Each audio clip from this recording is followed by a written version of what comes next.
automobilis labai iš galo panašus į Ferrari Purosangue. Ai, va, šitaip.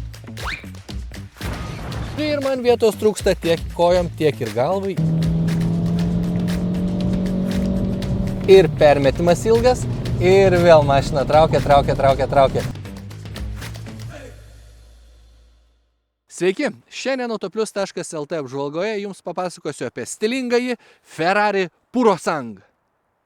Ne? Galbūt naktis ir apgaučiau, dabar tikrai neapgavau bent jau dėl vieno, automobilis žiauriai stilingas, tik jūs žiūrit pirmąją Lietuvoje paskutinės kartos Renault Clio apžvalgą.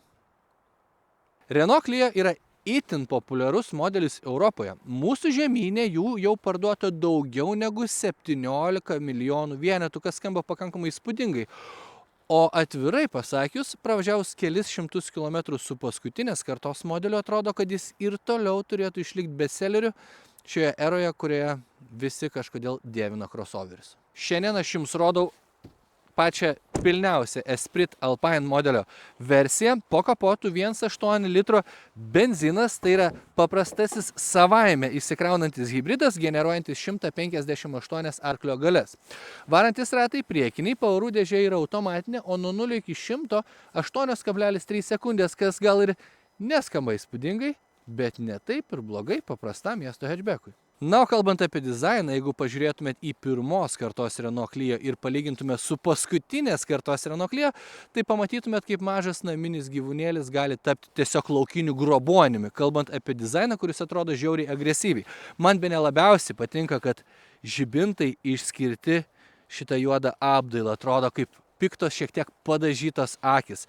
Toliau dienos žibintai irgi labai aštrių kampų tęsiasi per visą buferio ilgį ir apskritai kiekvienoj pusėj labai daug aštrių kampų. Man patinka. Automobilio ilgis 4,12 m, jis vos 1 cm skiriasi nuo pirmos kartos Megane. Ratlankių dydis svyruoja nuo 16 iki 18, šiandien turim pačius didžiausius 18 ir jie pagaminti 50% iš perdirbto aliuminio.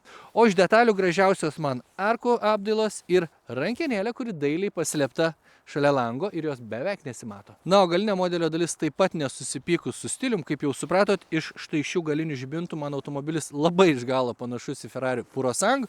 Viršuj turim didelį, stilingą spoilerį, o kas įdomu, bagažinės atidarimo mygtuko nėra, jis paslėptas kažkur šitam tarpelį. Tai atrodo labai gražiai, bet atidarant bagažinę tokią dieną, visada išsipurvinsit savo pirštus.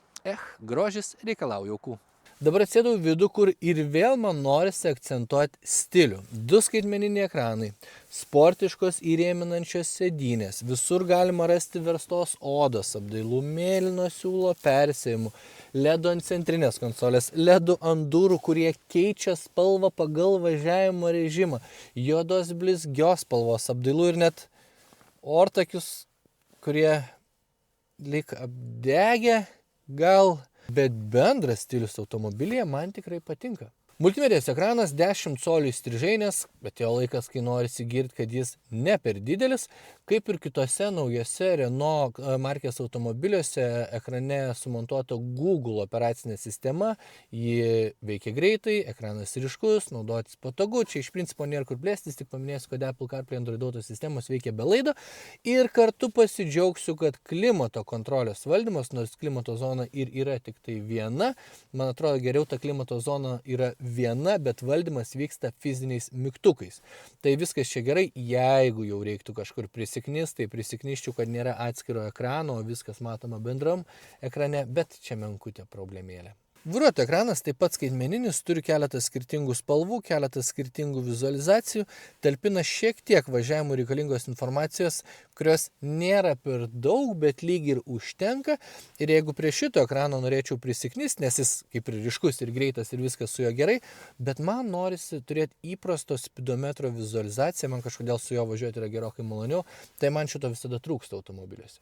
Kalbant apie vairą, tai šildomas apsiūtas kelių spalvų siūlų. Turi verstos odos apdailą, multifunkcinį vairą ir aišku daug skirtingų reguliavimo padėčių. Tai mano ūgis 1,84 m, aš čia šiaip įsipatogint galiu labai patogiai. lieka vietos tiek mano galvai, tiek vairą pasiekiu maloniai, tik aišku, čia yra Clio, tai šonuose tos vietos galėtų būti truputėlį daugiau. Na, jau kad prakalbam apie sėdynės, tai dar paminėsiu, kad man labai patinka, kad priekinė sėdynė turi Isofix vaikiškos kėdutės tvirtinimą, turi prilaikymą iš šonų tiek šlaunim, tiek nugarai, per vidurį medžiaga, šonuose dirbtinė oda, dar mėlynas siūlas, visokių dar yra Alpine apdailų, tai man mirga, marga gal truputėlį per daug, aš pasilikčiau tą pačią formą, padaryčiau sėdynės verstos odos ir jos būtų tiesiog nerealios. Iš principo man jos dabar nelabai gražios, bet labai patogios. Dabar atsėdau galą, sėdžiu pats už savęs, mano ūgis 1,84 m ir man vietos trūksta tiek kojom, tiek ir galvai, jeigu ištiesiu nugarą, tai būkim realistai, galinė dalis skirta vaikam arba žemo ūgiam. Langas neatsidaro iki galo, atsidaro beveik iki pat apačios, bet kaip tokiam mažam automobiliu su tokiom durim tai pykti negaliu. Po kišenėlį už kiekvienos sėdynės, 12 voltų jungtis, Isofix tvirtinimai ir sėdynės, kurios atsidaro 40-60. Bagažinės talpa 310 litrų, jeigu tai būtų 1,2 litro versija, tai būtų 390 litrų. Nuimsiu bagažinės uždangalą, kuris kaip... What the actual... Ai, va, šitaip. 1, 2, 3, 4 kabliukai pirkinių krepšeliam, 2 tvirtinimai sunkiam kroviniui, o pakėlus dvigubą dugną yra atsarginis ratas, donkratas, raktas. Seni geri laikai. Sėdynės atsilenkia aišku su mygtukais, bet jos pasiekti labai lengva ir tada automobilis tampa puikus, dvivietis su didelė bagažinė. Na, o dabar yra pati svarbiausia apžvalgos vieta – dėmesio. Jeigu ieškot naudoto automobilio, būtinai užsukite portalą autoplius.lt. Ten rasit didžiausią Baltijos šalyse naudotų automobilių pasirinkimą. O naujų automobilių pasirinkimą rasit autoplius.lt naujų auto kataloge. Bet perkantiems naudotą noriu priminti, kad automobilio istoriją geriausiai tikrintis autoistorija.lt tinklapyje ir naudotis štai šiuo nuolaidos kodu.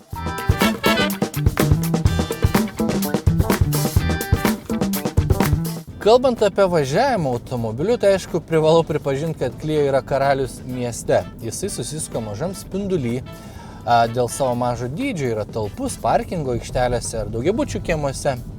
Dėl hibridinės sistemos yra labai taupus kamščiuose, labai tylus kamščiuose ir dėl tos pačios hibridinės sistemos dar, jeigu reikia kaip dabar staigiai sustartuoti, dar turiu ir elektros būstą. Tai man su jo mieste labai patiko. Kita vertus, kalbant apie važiavimą užmiestyje, Clio irgi visai gerai sugeria kelio nelygumus ir ką pastebėjau nuo praeitos kartos, garso izoliacija tikrai yra pagerėjusi. Tai čia šaunuolis automobilis. Kalbant apie pavarų dėžę, čia sumontuota multimode pavadinimą turinti dėžė, kuri iš principo man patinka, nes visiškai nejaučiu jokių pavarų permetimo ar panašių dalykų ir viskas vyksta švelniai, nebent man reikia staigiai ir agresyviai akceleruoti. Ir dabar nuspausiu dugną. Traukia.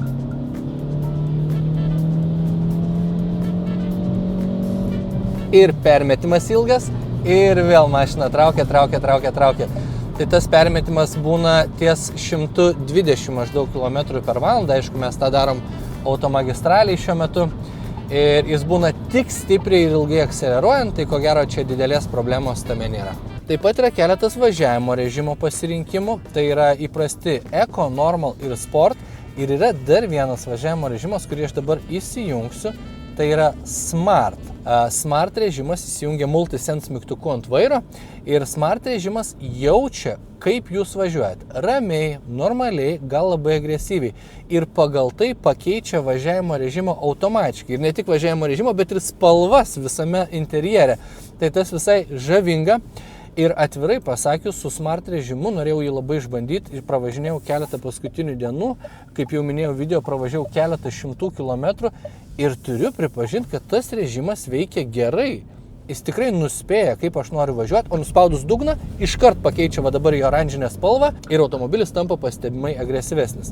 Tai labai naudinga ir protinga funkcija. Sąnaudos važinėjant Smart režimu pravažiavus 300 km mišriai, nes važiavau ir Kaune, ir Vilniuje, ir tarp miestų, rodo 5,8 litro. Tai čia sąnaudos yra mišrios, jeigu važiuočiau vien mieste, tai ko gero dar iki kokio litro tikrai numešiu tas sąnaudas. Paskutinės kartos Renault Clio kainos mūsų rinkoje startuoja nuo beveik 20 000 eurų, kas skamba labai gerai. Aišku, jeigu norėsit hybrido, teks sumokėti bent jau 8 000 daugiau, kas principe irgi nėra taip jau ir blogai.